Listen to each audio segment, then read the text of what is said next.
Hello class, welcome back बच्चों। बेटा Arihant publication से एमसीक्यूज कर रहे हैं। कल हमने बेटा टोटल 46 एमसीक्यूज करे थे और लगभग 4 पेज पूरे कर लिए थे। बेटा आज 47 से लेकर 78 पेज नंबर बेटा 21 पर है हम।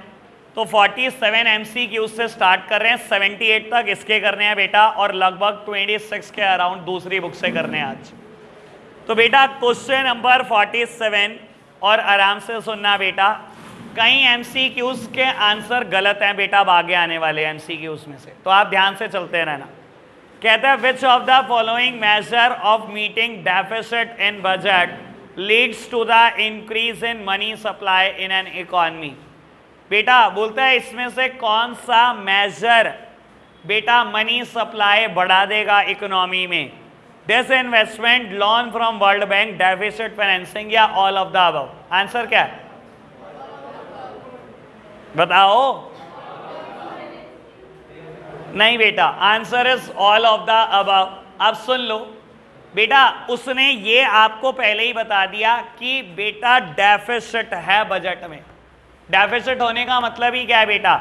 मेरे खर्चे ज़्यादा हैं बेटा एज कंपेयर टू रेवेन्यू, और मैं अगर खर्चों को कोप अप करूंगा, चाहे बेटा वो डिसइन्वेस्टमेंट से करूं, सरकार ने किसी कंपनी में अपने शेयर बेचे, पैसे आए, इकोनॉमी में खर्च दिए बेटा, तो इकोनॉमी में मनी सप्लाई तो बढ़ी जाएगी डिसइन्वेस्टमेंट से भी। आप वर्ल्ड बैंक से लोन ले आओगे और अपने खर्चों को कोप अप कर दोगे बेटा, उससे भी मनी सप्लाई बढ़ेगी, और करेंसी प्रिंट कराकर फालतू खर्चे कर दोगे, उससे भी मनी सप्लाई बढ़ेगी। ठीक है ना जी? All of the above. Okay बात दिया? ओके बढ़ो जी बेटा। क्वेश्चन नंबर 48, ये आप बताओ क्या होना चाहिए आंसर?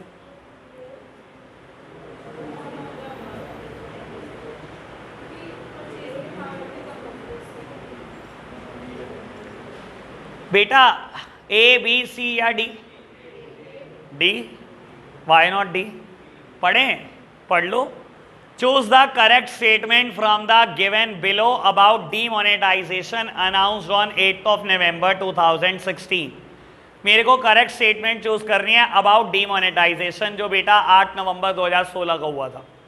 बाबू ये तो पक्की बात है, government remove the legal tender status of the existing currency note, ऐसा हुआ था। B part, central government made existing currency notes are limited legal tender money, ऐसा नहीं हुआ था। लिमिटेड लीगल टेंडर समझते हो बेटा? कुछ चीजों के लिए वो 1000 और 500 का नोट इस्तेमाल हो सकता था। किस चीज के लिए? पेट्रोल के लिए हो रहा था कि नहीं हो रहा था? याद आया होगा बेटा। तो बेटा लिमिटेड लीगल टेंडर तो बचा था ना अभी, और बेटा बोलता है उसने आपकी purchasing it reduce the purchasing power of the existing currency note, ये भी तो हुआ ही था। ओके ना बेटा? All of the above. बेटा 49 ये बताओ जी, और मैं बता रहा हूं इसमें आंसर गलत होगा पक्का, पढ़ना जरा एक बार। Choose the correct option from the given below. कहता है non tax revenue of the government are non recurring in nature. बेटा ये तो रेकरिंग होता है ना इन नेचर। मेरी तरफ देखना सर, गवर्नमेंट की रिसीट्स दो तरीके की होती हैं, रेवेन्यू रिसीट्स और कैपिटल रिसीट्स। रेवेन्यू दो तरीके की थी, टैक्स और नॉन टैक्स। सर अगर वो पूछ रहा है कि non tax non recurring nature है, तो गलती तो है स्टेटमेंट। बेटा रेवेन्यू रिसीट्स या रैकरिंग रिसीट्स एक बात होती है, रेवेन्यू या रैकरिंग। रैकरिंग मतलब रीअकरिंग, ये तो बार बार होती है ना सरकार को रिसीट, लगभग हर महीने हो जाती हैं बेटा। टैक्स भी हर महीने मिलता है और नॉन टैक्स जैसी चीजें भी हर महीने मिल जाती हैं सरकार को बेटा। तो अब ये तो रैकरिंग इन नेचर है, तो पहली स्टेटमेंट तो पक्का फॉल्स है। बी पार्ट, पीछे से आंसर नहीं देख के बोला करते। अच्छा एक्सप्लेन भी कर देगी, गलत है। Borrowing from rest of the words are revenue receipts, गलत, ये तो कैपिटल रिसीट होती है। सी पार्ट आंसर है, पीछे पढ़ना बेटा। During inflationary gap government prepare deficit budget, सही है?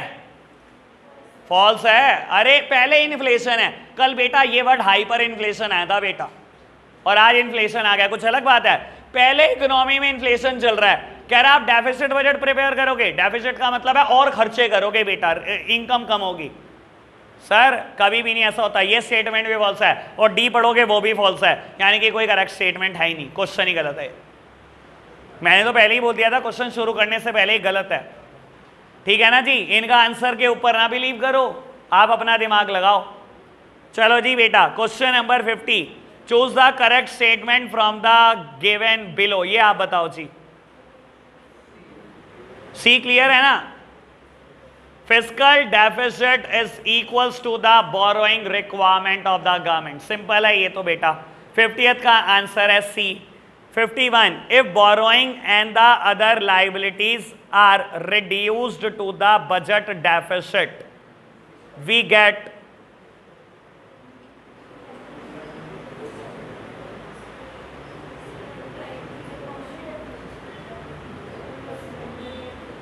आपको सोचना पड़ेगा, इसमें थोड़ा दिमाग लगाना पड़ेगा।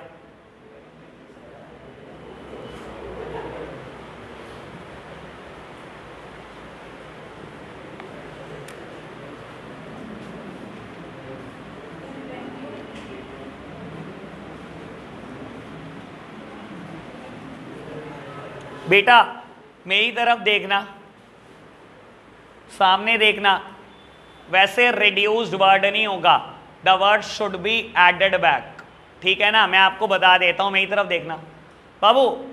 बजटरी डेफिसिट क्या होता है आपको पता होगा, हमने बेटा 3 तरीके के डेफिसिट पढ़े हैं, सॉरी पहले 3 तरीके के बजट के टाइप पढ़े हैं, सरप्लस, बैलेंस्ड और बेटा हमने पढ़ा है डेफिसिट बजट। बेटा सरप्लस कब होता है? जब budgeted revenue is greater than budgeted expenditure. Balance क्या होता है? जब बेटा ये दोनों चीजें बराबर हो जाती हैं। और बेटा बजट डेफिसिट कब होता है? जब आपका एक्सपेंडिचर ज्यादा होता है as compare to the revenue. इसने बोला बजटेड डेफिसिट, बेटा बजटेड डेफिसिट किसके बराबर होता है? बजटेड एक्सपेंडिचर या और माइनस बजटेड रिसीट्स। और बेटा आपको पता होना चाहिए बजटेड एक्सपेंडिचर मतलब टोटल खर्चे, और बेटा बजटेड रिसीट मतलब टोटल रिसीट्स। इस बात को बहुत अच्छे से क्लियर रखना बेटा, डेफिसिट बजट या बजट डेफिसिट और फिस्कल डेफिसिट में बहुत बड़ा अंतर होता है। देखो बेटा, अगर कोई पूछे बजटेड डेफिसिट किसके बराबर होता है, तो बेटा total expenditure minus total receipt के बराबर होता है। और कोई मुझसे पूछे बेटा फिस्कल डेफिसिट किसके बराबर होता है, तो बेटा total expenditure minus total receipt excluding borrowing. Borrowing नहीं डिडक्ट करनी है आपने बेटा, क्लियर है ना बेटा बात? अब एक बात सुनो बाबू, आपको बोला जाता है बोरोइंग और अदर लाइबिलिटी, बेटा एडेड वर्ड होना चाहिए, वर्ड रिड्यूस नहीं है। काट के इसको एडेड करना, रिड्यूस वर्ड को काट के एडेड करो, क्योंकि अगर आप विद्या पब्लिकेशन की बुक पढ़ लोगे तो ऐसा सेम क्वेश्चन है, वहां पर वर्ड एडेड है बाबू, वर्ड एडेड है, ये रिड्यूस नहीं है। इधर देखना, मेरी तरफ देखना बेटा सामने। बाबू कहता है अगर बजटेड डेफिसिट में, बेटा बजटेड डेफिसिट मैंने कैसे निकाला होगा? सारे खर्चों में से सारी रिसीट माइनस कर दी होगी, यानी कि बोरोइंग भी माइनस कर दी होगी मैंने बेटा, ठीक है ना? कहता है अगर इसमें मैं बोरोइंग को ऐड कर दूं तो ये किसके बराबर आ जाएगा बेटा? ये किसके बराबर आ जाएगा बेटा? फिस्कल डेफिसिट के ही तो बराबर आ जाएगा। क्लियर हुई ना बेटा बात? क्योंकि बजटेड डेफिसिट का फॉर्मूला क्या है? सारे खर्चों में से सारी रिसीट माइनस कर दो, कोई भी रिसीट हो चाहे बोरोइंग हो, यानी कि बोरोइंग इसमें से माइनस हो चुकी होगी। बजटेड डेफिसिट निकालते टाइम बोरोइंग माइनस हो चुकी होगी, लेकिन बेटा फिस्कल डेफिसिट में बोरोइंग कभी माइनस नहीं होती। अगर मैं इसमें बोरोइंग को ऐड कर दूं तो ये किसके बराबर आ जाएगा बेटा? फिस्कल डेफिसिट के ही तो बराबर आ जाएगा। यही तो क्वेश्चन है, और मैं विद्या पब्लिकेशन में क्वेश्चन कंफर्म करूंगा। ये वर्ड रिड्यूस नहीं है, एडेड बैक है। सर अदर लाइबिलिटी का मतलब यहाँ बोरोइंग सही है, लोन से मतलब है। अदर लाइबिलिटी मतलब लोन, और बोरोइंग और लोन एक ही बात होती है, कोई अलग चीज नहीं। क्लियर है बेटा बात, समझ आई? ओके बढ़े आगे बाबू। क्वेश्चन नंबर 52, आंसर बताना। सब पिक्चर देख ले बेटा। Total expenditure 2000, total receipt 1500, fiscal deficit कितना? Can't be determine. क्या है हो गया तुम्हारे को? टोटल रिसीट एक्सक्लूडिंग बोरोइंग लिखा है इसने, एमसीक्यू मुश्किल है, देख तो लो। बोरोइंग एक्सक्लूड करके आता है फिस्कल डेफिसिट, इसने बोरोइंग एक्सक्लूड नहीं करी, सारी रिसीट माइनस की हुई है बेटा। क्वेश्चन नंबर 53, आंसर आप बताओ। Primary deficit 3000, interest 500, fiscal deficit कितना? 3500। अरे फॉर्मूला क्या है, primary deficit is equals to fiscal deficit minus interest. तो फिस्कल डेफिसिट कैसे निकलेगा, प्राइमरी प्लस इंटरेस्ट। चलो जी क्वेश्चन नंबर 54 बताना जरा, वैसे ही हमने क्वेश्चन किया हुआ है बेटा, एग्जाम्पल 1 ही है शायद मैक्रो का, संदीप घर की बुक का।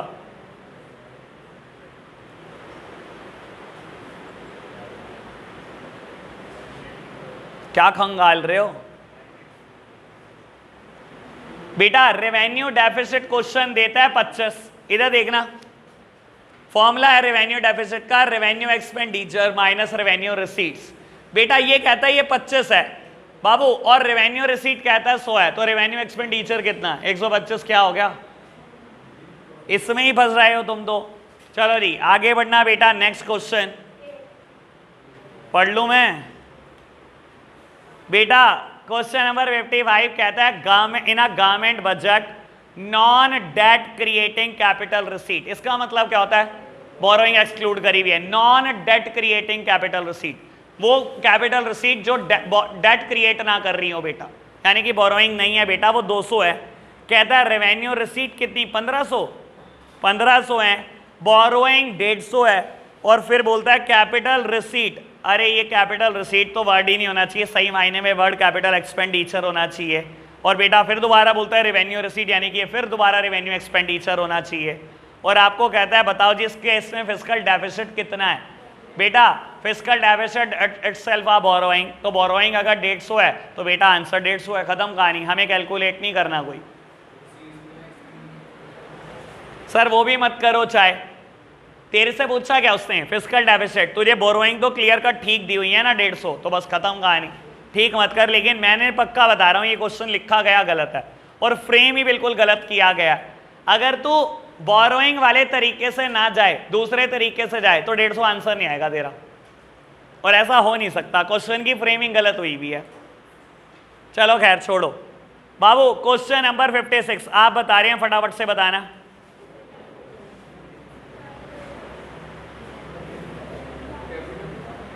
कैपिटल बेटा कहता है गवर्नमेंट एक नई यूनिवर्सिटी बना रही है, और बेटा बताओ ये कौन सा खर्चा है बेटा, कैपिटल इन नेचर। क्यों बेटा, इट ईदर क्रिएट एसेट्स और कॉजेस रिडक्शन इन लायबिलिटी, क्योंकि ये एसेट क्रिएट करेगा तो बेटा कैपिटल इन नेचर। 57 बताना जी, ये कल क्वेश्चन पूछा था मनसा आपने, पढ़ो फटाफट से, ये क्वेश्चन कल पूछा था ना मनसा आपने। बेटा क्वेश्चन पढ़ो 57।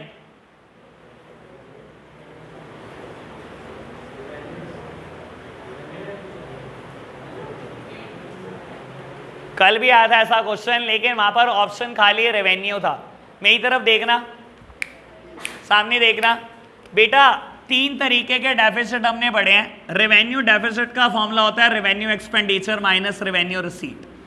बाबू फिस्कल डेफिसिट का फॉर्मूला होता है total expenditure minus total receipt excluding borrowing बेटा। और तीसरा फॉर्मूला हमने पढ़ा है बेटा प्राइमरी डेफिसिट, वो फॉर्मूला होता है fiscal deficit minus interest payment.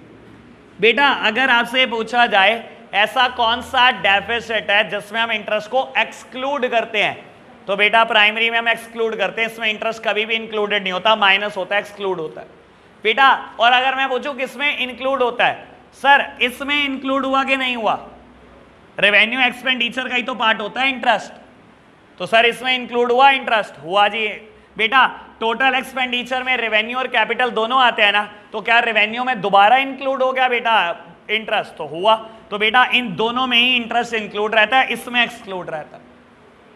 Answer is both A and B, ठीक है ना बेटा। जल्दी ना करना, दिक्कत देगा बेटा, एमसीक्यूज बहुत ज्यादा दे देंगे दिक्कत। चलो जी आशु ओके था ये। चलो बेटा अब असर्शन और रीजनिंग वाले क्वेश्चन आ गए हैं, ये बहुत तंग करते हैं बेटा।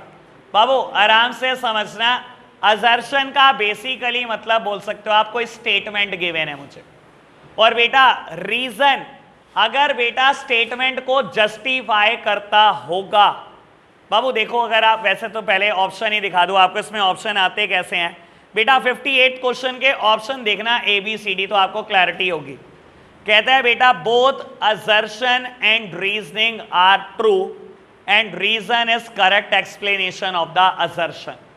बेटा इधर देखना, अगर क्वेश्चन ने आपको कोई असर्शन दी है बेटा, कोई स्टेटमेंट दी है, ठीक है ना, और बेटा उसी स्टेटमेंट को एक्सप्लेन करने के लिए रीजन दिया और बिल्कुल करेक्ट है, तो बेटा ये ऑप्शन हमेशा ठीक होगा। मतलब क्या है बेटा, असर्शन भी ठीक है, रीजनिंग भी ठीक है, और जो ये रीजन दिया जा रहा है ये असर्शन को एक्सप्लेन करने के लिए दिया जा रहा है। ये बोलता है answer number A. B part पढ़ना, बी ऑप्शन पढ़ना। कहता है both assertion and reasons are true but reason is not the correct. बेटा बाबू अगर मैं आपको बोलूं असर्शन में गवर्नमेंट बजट की डेफिनेशन दे दूं, गवर्नमेंट बजट की क्या डेफिनेशन है सारांश?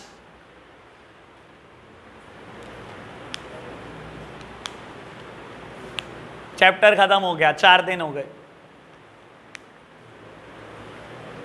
आधे से ज्यादा खड़ा कर दूंगा इस पे, इसी क्वेश्चन पे बैच के बच्चों को। आर्यन क्या डेफिनेशन है गवर्नमेंट बजट की? भाई खड़ा हो जा बस, ये नहीं सुनने के लिए मैं यहां पर बैठा। तो बोर्ड के पेपर देने हैं, तूने याद नहीं है, और अगर याद नहीं है बेटा ये हो नहीं सकते किसी भी हाल में। यहां बैठते तुम इसलिए हो बस अटेंडेंस मार्क करनी है। किसको तसल्ली दे रहा? मुझे नहीं चाहिए ऐसी तसल्ली, पढ़ के नहीं आ रहा तो। अच्छा क्या होता है गवर्नमेंट बजट? वैसे ही बता दे, तो वैसे ही बता दे जैसे पता है तेरे को।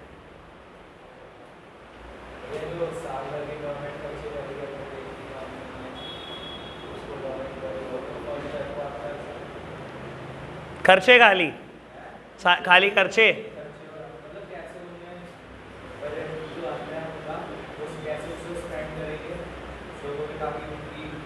मैं वही बोल रहा हूं, खाली खर्चे, खाली स्पेंडिंग्स। अब क्या बोलूं यार मैं तेरे को। बेटा असर्शन में मान लो गवर्नमेंट बजट की डेफिनेशन आई, ठीक है ना बाबू, डेफिनेशन आपको पता है, government budget is an annual statement showing an item wise estimate of receipt and expenditure during a fiscal year. और बेटा जब रीजन लिखा आया, रीजन आया कि बेटा बजट के 2 कंपोनेंट होते हैं, बजटरी रिसीट और बजटरी एक्सपेंडिचर। सर ऐसे आया, सर असर्शन ठीक है क्या? बिल्कुल ठीक है। रीजन ठीक है, बजट के 2 कंपोनेंट होते हैं, ठीक है। क्या बेटा रीजन असर्शन को एक्सप्लेन कर रहे हैं यहां पर? तो सर यहां पर आंसर होगा बी ऑप्शन। बेटा बी ऑप्शन क्या कहता है? असर्शन भी ठीक है, रीजन भी ठीक है, लेकिन रीजन करेक्ट एक्सप्लेनेशन नहीं दे रहा बेटा असर्शन की। और अगर बेटा वो उसी टर्म को इलैबोरेट करता चले रीजन में, तो बेटा आंसर ए हो जाएगा बेटा कि reason is the correct explanation of assertion. Assertion मतलब एक स्टेटमेंट, और रीजन मतलब बेटा उस असर्शन को या तो आप एक्सप्लेन कर रहे होंगे या बेटा कोई नई स्टेटमेंट ही दे रहे होंगे आप। ठीक है ना जी। बेटा सी ऑप्शन देखना, assertion is true and reason is false. और बेटा अगेन मैं असर्शन में तो बेटा बजट की डेफिनेशन दे दूं और रीजन में बताना शुरू कर दूं बजट के 3 कंपोनेंट है, तो मैंने कहा ठीक बोला, असर्शन ट्रू रीजन फॉल्स। और ऐसा हो सकता है बेटा, कभी ऐसा हो सकता है बेटा असर्शन ही ट्रू ना हो लेकिन रीजन ट्रू हो, तो बेटा आपका आंसर हो जाएगा डी पार्ट। ठीक है जी। अब बाबू ये क्वेश्चन सबसे तगड़े होते हैं क्योंकि हम बहुत बार ये डिटरमाइन नहीं कर पाते कि यार रीजन इसी को एक्सप्लेन कर रहा है, ये कंफ्यूज बहुत करते हैं। तो बेटा आराम से संभालना इसको, और ऐसे क्वेश्चन पेपर का पार्ट है, पता लग गया होगा बेटा। सीबीएसई क्लियर कट बोलता है बेटा हमें एनालिटिकल क्वेश्चन देने हैं, हमें नहीं देने बेटा ये क्वेश्चन सिंपल सिंपल से रटने वाले। ठीक है ना, ऐसे क्वेश्चन पक्का आपका पार्ट है बेटा। चलो जी पढ़ते चलो बेटा क्वेश्चन नंबर 58 और फटाफट से आंसर भी बताएंगे। पहले असर्शन पढ़ रहा हूं बाबू। डेफिनेशन दी हुई है, government budget is an annual estimated statement of revenue and expenditure during coming fiscal year.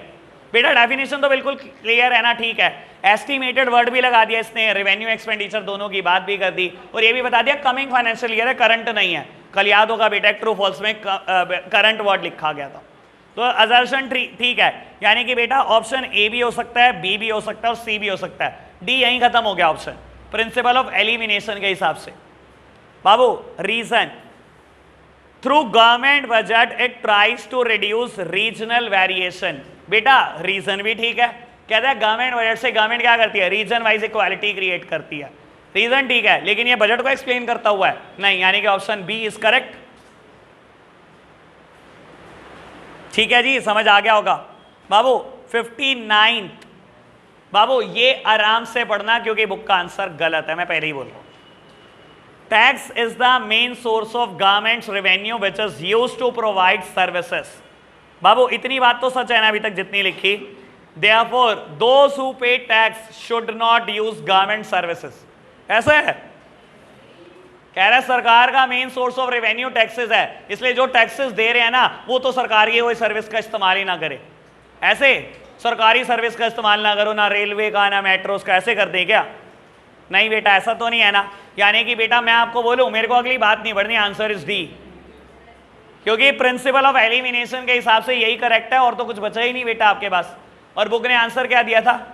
B. Book ने आंसर दिया हुआ है बी। आप बेटा गलत बात मत लिखना, ठीक है? वैसे एक बार रीजन तो पढ़ लें, रीजन तो पढ़ लो बेटा एक बार।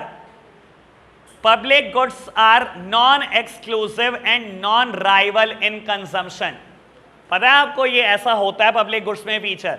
मैं अभी इसका वर्ड का मतलब बता देता हूं। एक काम करता हूं बेटा, सबसे पहले पेज नंबर 15 पर आओ जहां ये चैप्टर शुरू हुआ है।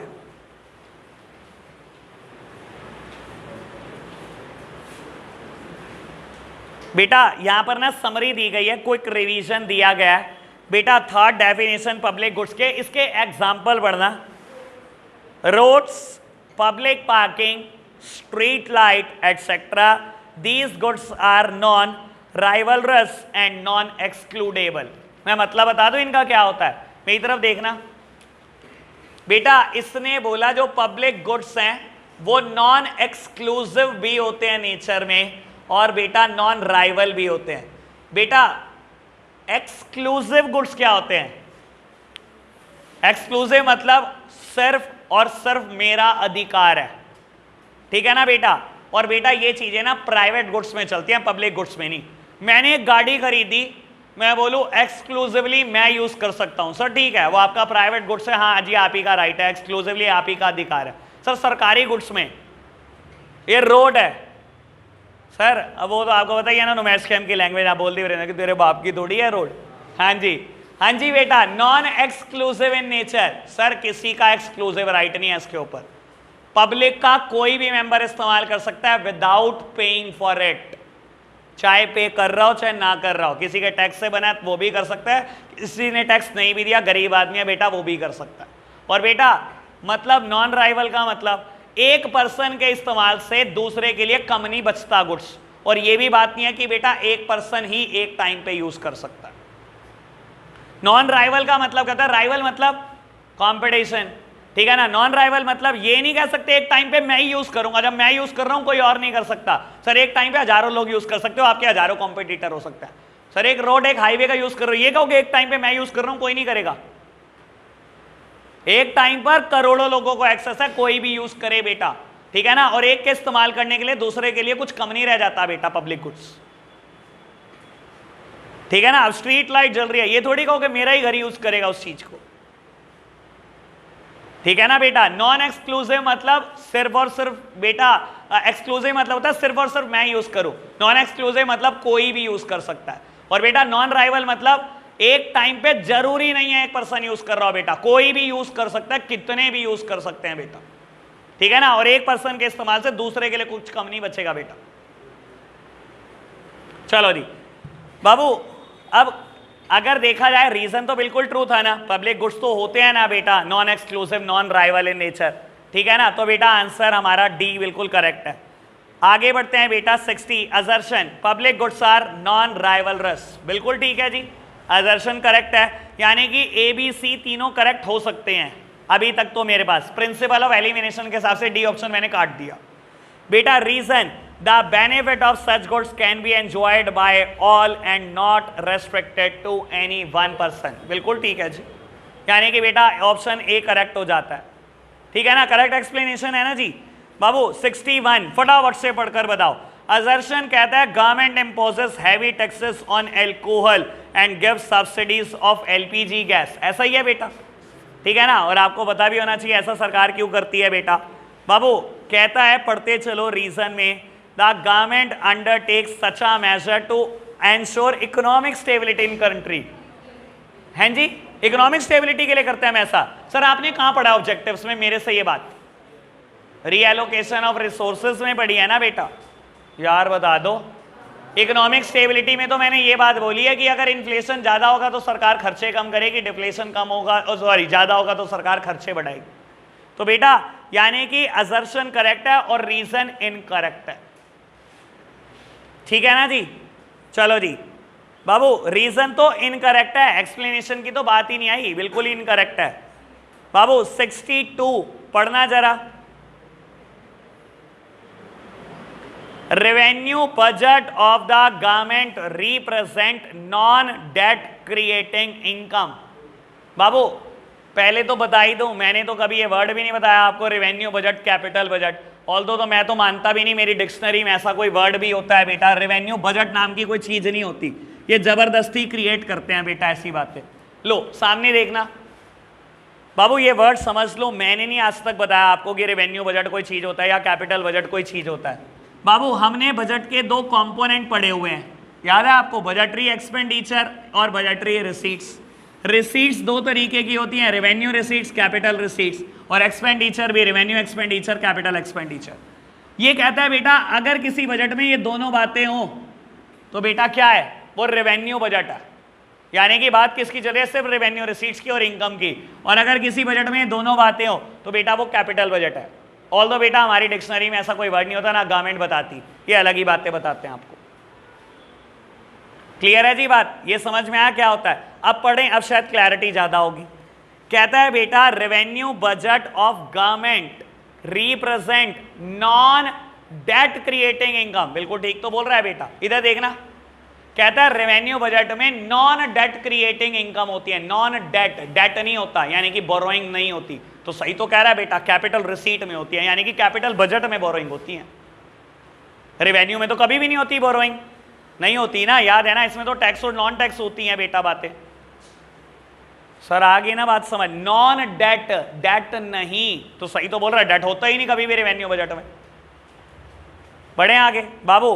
Reason, government budget is majorly comprised of receipt and expenditure on various account. बेटा देखो बात तो ठीक बोली इसने, कहता है गवर्नमेंट बजट में मेजरली सारी रिसीट्स होती हैं, सारे खर्चे होते हैं। सर गवर्नमेंट बजट में सारी रिसीट्स होती हैं, सारे खर्चे होते हैं, बात तो ठीक बोली, लेकिन क्या करेक्ट एक्सप्लेनेशन दी आपने स्टेटमेंट की? अगर ये कह देता, अगर ये कह देता government budget is majorly comprised of revenue receipts and revenue expenditure, तो भाई मैं बिल्कुल ठीक कर देता इसको।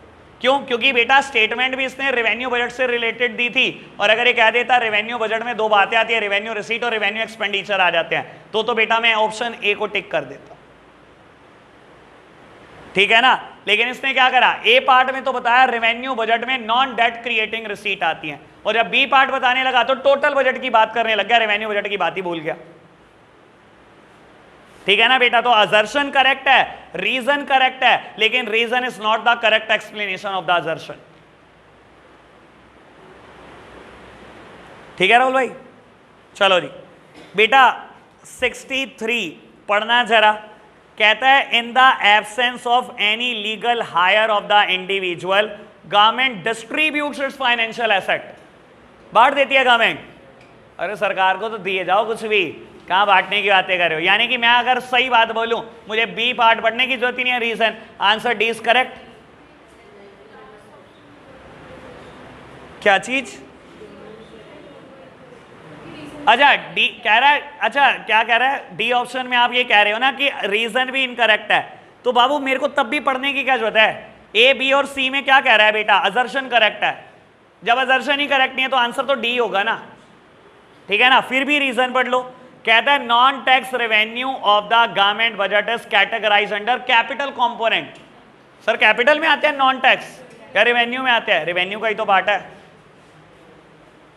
ओके बात, बढ़े आगे बाबू।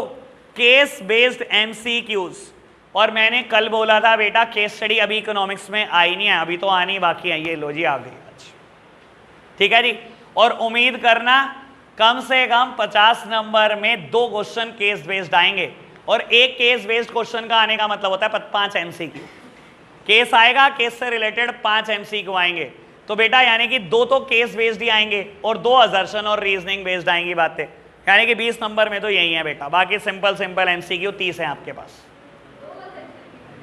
असर्शन रीजनिंग 2 का मतलब मेरा 5-5 के ग्रुप में, यानी कि 10 असर्शन और रीजनिंग, 10 केस बेस्ड क्वेश्चन और बाकी 30 नॉर्मल क्वेश्चन।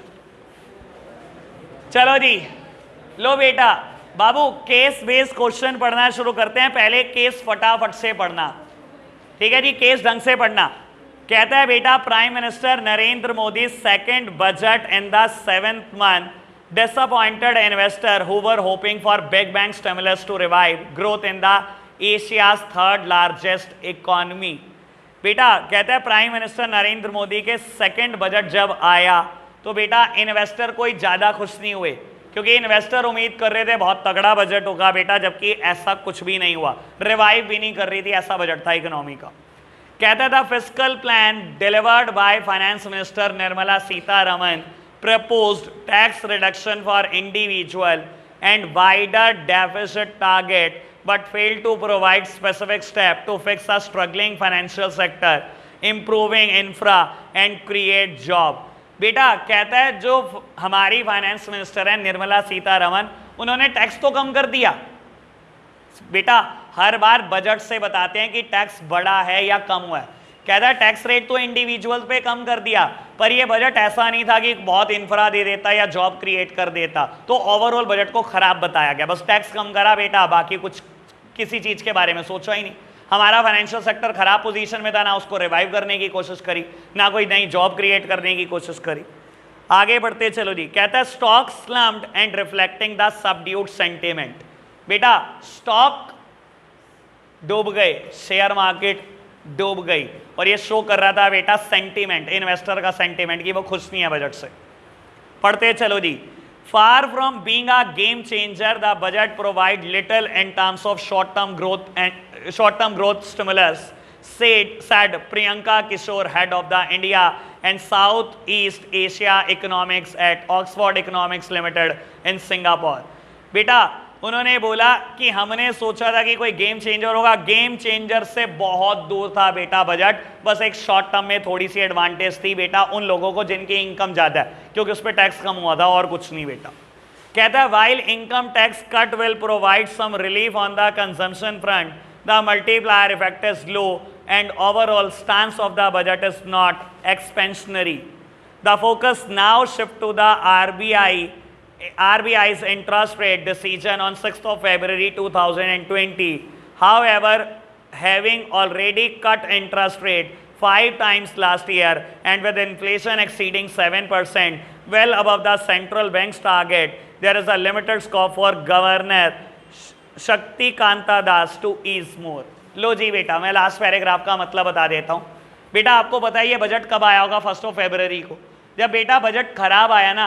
कहता है अब सारी उम्मीदें चली गई बेटा गवर्नर की स्टेटमेंट पर, और आरबीआई के गवर्नर का आना तय होगा बेटा कि उसने 6 फरवरी को आकर अपनी कोई ना कोई स्टेटमेंट दे दी। कहता है लोगों ने यहाँ से तो उम्मीद हटा ली, अब यहाँ पर उम्मीद जगा ली कि गवर्नर ही कुछ कह दे बेटा, क्या पता इकोनॉमी का फाइनेंशियल सेक्टर ही सुधार दे। आपको पता है बेटा आरबीआई कंट्रोल करता है इंडिया के फाइनेंशियल सेक्टर को। कहता है लेकिन लोगों को इससे भी कोई ज्यादा उम्मीद नहीं थी, क्योंकि पिछले साल में 5 बार वो लोन का इंटरेस्ट रेट कम कर चुका था बेटा, तो अब 6ठी बार करता। ये क्या उम्मीद थी बेटा? कहता है इसकी भी बहुत कम उम्मीद थी। ये बोला गया सेकंड पैराग्राफ। समझ आया केस? सर अगर केस ढंग से नहीं पढ़ोगे ना, यकीन मानना बहुत दर्द देगा एमसीक्यू, ठीक है ना। और आप कैसे उम्मीद कर सकते हो पेपर में यही केस आएगा? उम्मीद मत करना। और मुझे पता है बेटा करंट प्रॉब्लम्स पे आते हैं केस, कोविड पर आ सकता है बेटा, वैक्सीनेशन ड्राइव पर आ सकता है, कि किसी भी चीज पर आ सकता है, लेकिन आएगा करंट चीज पर, ठीक है ना। चलो जी बाबू question number 64। A direct tax cut in a government budget help to stimulate economic growth by increasing disposable income, increase productive activity, increased demand. Answer क्या है? Answer D, A and C. बेटा इधर देखना, मेरी तरफ देखना, और सही तो बोल रहा है। बाबू पहले अगर आपकी इनकम 100 रुपए थी और मान लो बेटा सरकार आपसे टैक्स लेती थी 20 रुपए, तो बेटा आपके लिए जो डिस्पोजेबल इनकम बच जाती थी, डिस्पोजेबल इनकम मतलब खर्चने के लिए जो इनकम बच जाती है, वो कितनी है? 80। और बेटा अगर आपने केस पढ़ा तो केस में बोला गया ना टैक्स रेट कम किया, अगर अब आप 100 कमाओगे, टैक्स रेट 15 है बेटा, तो आपके लिए खर्चने के लिए इनकम ज्यादा नहीं बचेगी। ए ऑप्शन कहता है आपकी डिस्पोजेबल इनकम ज्यादा है, सी कहता है आपकी परचेजिंग पावर बढ़ेगी, डिमांड बढ़ाओगे आप, तो बढ़ाओगे तो जब पैसा जेब में ज्यादा होगा तो डिमांड तो बढ़ेगी बेटा, ठीक है ना जी बेटा। आंसर क्या है बेटा? डी। चलो जी question number 65, decreasing tax is a fiscal measure to deal with dash situation in an economy. ये क्या है बेटा? बेटा ए भी हो सकता है और बी, दोनों बातें हैं ना, देख ए और बी दोनों बातें हैं बेटा। Reduce the inequality of income and wealth, सरकार क्या चाहती है पता है ना आपको? गरीबों से टैक्स कम लेना और अमीरों को ज्यादा नहीं छोड़ना, ताकि बेटा ये जो गल्फ है अमीर और गरीब का कम हो, ठीक है ना। दूसरी बात ये भी तो पढ़ा आपने, अगर कोई चीज सरकार की सोशल प्रायोरिटी होती है वहां सरकार टैक्स कम करती है, सब्सिडी ज्यादा देती है बेटा। तो दोनों ऑब्जेक्टिव अचीव हो रहे हैं टैक्स कम करके तो सरकार के।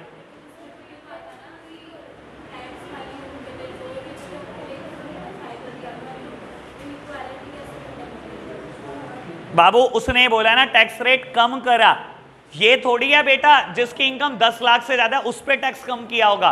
सरकार टैक्सेस हमेशा गरीबों पे कम करती है, अमीरों पे कम नहीं होते। और टैक्स स्लैब क्या है बेटा? 5 लाख तक कोई टैक्स नहीं। ये थोड़ी कहते कि सरकार अनलिमिटेड पैसों तक कोई टैक्स नहीं, पहले ये लिमिट 2.5 लाख होती थी, 2.5 लाख तक कोई टैक्स नहीं, सीधा इसको सरकार ने किया था 5 लाख तक कोई टैक्स नहीं। तो गरीबों वाली कैटेगरी छोड़ी जा रही है, आगे वाली कैटेगरी थोड़ी छोड़ी जा रही है कि 10-15 लाख तक आपकी इनकम हो जाएगी, कोई टैक्स नहीं। उसने बोला टैक्स कम किया, तो आप क्या समझते हो? ओवरऑल हर एक पे कम कर दिया, चाहे आपकी इनकम 1 करोड़ हो, कम कर दिया बेटा। 2.5 लाख की लिमिट 5 लाख कर दी होगी, अगर 5 की 8 कर दी होगी, ये थोड़ी है बेटा करोड़ों तक छोड़ दिया होगा सीधा, गरीब ही तो बचता है बेटा। चलो जी बेटा आगे बढ़ते हैं, question number 66, what will be the impact on the overall money supply if government reduces the income tax slab? क्या होगा बेटा? More money supply. बेटा मेरी तरफ देखना सर, यहां से क्लियर हो जाएगा मनी सप्लाई ज्यादा रहेगी या कम। सर अगर आप टैक्स ज्यादा लेते हो तो आप इकोनॉमी से ज्यादा पैसा बाहर निकालते हो बेटा, मनी सप्लाई रिड्यूस होती है। और अगर आप टैक्स रेट कम करते हो तो बेटा आप इकोनॉमी में मनी सप्लाई ज्यादा छोड़ देते हो। क्लियर है ना? छोटा सा एग्जांपल हो, आपको क्लैरिटी आ जाएगी बेटा। लो बाबू 67, ये तो आप बताना चाहिए आपको। A tax cut need not always lead to increase in economic growth in an economy. बाबू सही बोल रहा है बात तो। अच्छा एक बात बताओ, टैक्स कम करने से हमेशा इकोनॉमिक ग्रोथ होती है? चलो अच्छा ये आपको पता है हमारी इकोनॉमी किस प्रिंसिपल पे काम करती है? मैं बहुत बार बोलता हूँ ये बात, हमारी इधर देखना मेरी तरफ, हमारी इकोनॉमी हमेशा इस प्रिंसिपल पे काम करती है, जो चीज एक इंसान के लिए खर्चा होती है वो चीज दूसरे के लिए इनकम होती है, जो चीज दूसरे के लिए खर्चा होती है तीसरे के लिए इनकम होती है। बेटा ऐसा माना जाता है इकोनॉमिक ग्रोथ तब होती है जब सारे लोग खर्चा करते चले जाते हो, ठीक है ना। बाबू कोविड में क्या हुआ था इंडिया में? लिक्विडिटी क्राइसिस आ गया था, आया था ना लिक्विडिटी क्राइसिस, आपने सुना होगा बेटा। आरबीआई ने कुछ 10 लाख करोड़ का पैकेज दिया, ठीक है ना। क्यों आया था लिक्विडिटी क्राइसिस? हर एक के दिमाग में क्या आया था बेटा कि घर में बीमारी ना हो जाए किसी को, 4-5 लाख तो रखने चाहिए, कोई खर्च ही नहीं रहा था, सारे खर्चे रोक दिए लोगों ने बेटा, सिर्फ अपने खाने पीने का खर्चा कर रहे थे, ठीक है ना। अब एक बात बताओ बाबू, कहता है टैक्स रेट सरकार ने कम करा, ठीक है ना, जिससे इकोनॉमिक ग्रोथ होगी, लेकिन हर बार इकोनॉमिक ग्रोथ हो ऐसा पॉसिबल नहीं है। क्यों बेटा पॉसिबल नहीं है? आपने टैक्स रेट कम करा बेटा, लोगों के हाथ में डिस्पोजेबल इनकम ज्यादा आई, लेकिन बेटा अगर लोग सेविंग ही करना शुरू कर देंगे तो लोगों ने सोचा मेरे हाथ में पहले के कंपैरिजन में ज्यादा इनकम आ रही है, मैं तो जोड़ूंगा, मैं नहीं खर्चता। पहले मैं 60 खर्चता था, 20 जोड़ता था, मैं 60 ही खर्चूंगा, मैं 25 जोड़ूंगा। सर इकोनॉमिक ग्रोथ हो किससे? अगर आप खर्चोगे नहीं जोड़ लोगे तो जरूरी नहीं है बेटा हर बार टैक्स रेट कम करने से इकोनॉमिक ग्रोथ ही हो। अगर इंसान जोड़ने लग जाएगा, अपने खर्चे उतने ही रखेगा जितने पहले थे, सर इकोनॉमी ग्रो नहीं करेगी। अगर आप फालतू खर्चोगे तो दूसरे को फालतू इनकम मिलेगी, वो फालतू खर्चेगा दूसरे को फालतू इनकम मिलेगी, तब तो देश का जीडीपी बढ़ सकता है, इकोनॉमिक ग्रोथ हो सकती है। टैक्स का कम करना हमेशा सरकार श्योर नहीं हो सकती कि मेरी वजह से इकोनॉमिक ग्रोथ हो रही है। लोग जोड़ सकते हैं पैसा। चलो जी बाबू, reason inequality in distribution of income leads to uneven growth impact. बाबू कहता है inequality in distribution of income leads to the uneven growth impact. बेटा रीजन भी ठीक है, पर रीजन कोई करेक्ट एक्सप्लेनेशन नहीं है असर्शन का। बेटा रीजन क्या कह रहा है, समझ आ रहा होगा रीजन क्या कह रहा है, मेरी तरफ देखना। कहता है अगर अनइक्वालिटी है इनकम में तो बेटा अनइवन ही तो ग्रोथ होगी। अमीर आदमी 4 गाड़ियां लेकर बैठा होगा, गरीब आदमी साइकिल पे ही है, अनइवन ग्रोथ है बेटा। बिल्कुल अनइक्वालिटी से बेटा क्या होती है, अनइवन ग्रोथ ही होती है। रीजन ठीक है लेकिन बेटा करेक्ट एक्सप्लेनेशन नहीं दे रहा असर्शन की, यानी कि बेटा ऑप्शन बी इज करेक्ट। चलो जी 68, ये लास्ट है इस केस पर based question. Choose the correct statement from the below. पढ़ना जरा, आप पढ़ो।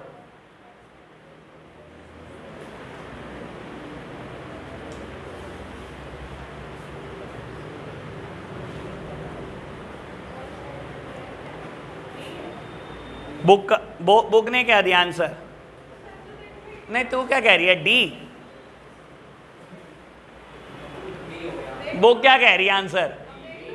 ए कह रही है बुक, बी कह रही है सारा। बाबू अब मैं आपको बता देता हूं क्यों मेरा दिल नहीं कह रहा सा बोलने को। कह रहा है बेटा अ tax cut in the economy widen fiscal deficit. यार ठीक तो है, फिस्कल डेफिसिट किसके बराबर होता है बेटा? Total expenditure minus total receipt excluding borrowing, ऐसे ही होता है बेटा। बाबू कह रहा है अगर सरकार टैक्स कम करेगी तो फिस्कल डेफिसिट बढ़ेगा। गलत थोड़ी कह रही है बेटा, क्योंकि सरकार अगर टैक्स कम करेगी तो सरकार का रेवेन्यू कम होगा, टोटल रेवेन्यू कम होगा तो फिस्कल डेफिसिट तो बढ़ेगा ही। पहली बात ठीक है कि नहीं है? बी पार्ट कहता है fiscal deficit increase the burden of taxes on the future generation. तो गलत क्या कह रहा है? बिल्कुल ठीक तो कह रहा है। इधर देखना, मैं बोलता हूं सरकार का आज फिस्कल डेफिसिट 1000 करोड़ से बढ़कर 5000 करोड़ हो गया। सर फ्यूचर जनरेशन की जान निकल रही है। क्यों बेटा? सरकार को फिस्कल डेफिसिट कभी तो जीरो करना है। सरकार वांट्स बैलेंस्ड बजट, और बेटा बैलेंस कैसे लाएगी? वो अपना रेवेन्यू बढ़ाकर बेटा अपने खर्चों के साथ कोप अप करेगी। रेवेन्यू कैसे बढ़ेगा? इनडायरेक्टली बेटा आप ही के ऊपर हाईवी टैक्सेस थोप दिए जाएंगे बेटा। सर अगर आज सरकार का फिस्कल डेफिसिट आ गया ना तो कल को तैयार हो बेटा, आप ही की कमर टूटने वाली है। सरकार को तो बैलेंस बजट चाहिए हर हाल में, वो आप ही से तो कवर करेंगे बेटा। समझ आया? ए भी ठीक है, बी भी ठीक है। बाबू अगर टैक्स कम होगा फिस्कल डेफिसिट बढ़ेगा, और अगर आज फिस्कल डेफिसिट बढ़ेगा तो फ्यूचर जनरेशन को बड़ी टेंशन होगी बेटा, क्योंकि उन्हीं से टैक्सेस वसूले भी जाएंगे बेटा। ठीक है ना? तो सरकार करती क्या है, जिस साल इलेक्शन होता है उस साल टैक्सेस कम, अरे आने दो फिस्कल डेफिसिट, क्योंकि उनको पता है जैसे ही जीत के पावर में आए तो 2 साल बाद फिर टैक्स लगा देंगे, आपसे ही तो पूरा करेंगे फिस्कल डेफिसिट, किसी और से थोड़ी करेंगे। ठीक है ना जी बाबू? C statement, higher income group should be tax at a progressive rate. पता ही आपको, तो डी आंसर है बेटा, कोई तरीका ही नहीं है ए बी वाला। तो कोई 50 हुए हैं?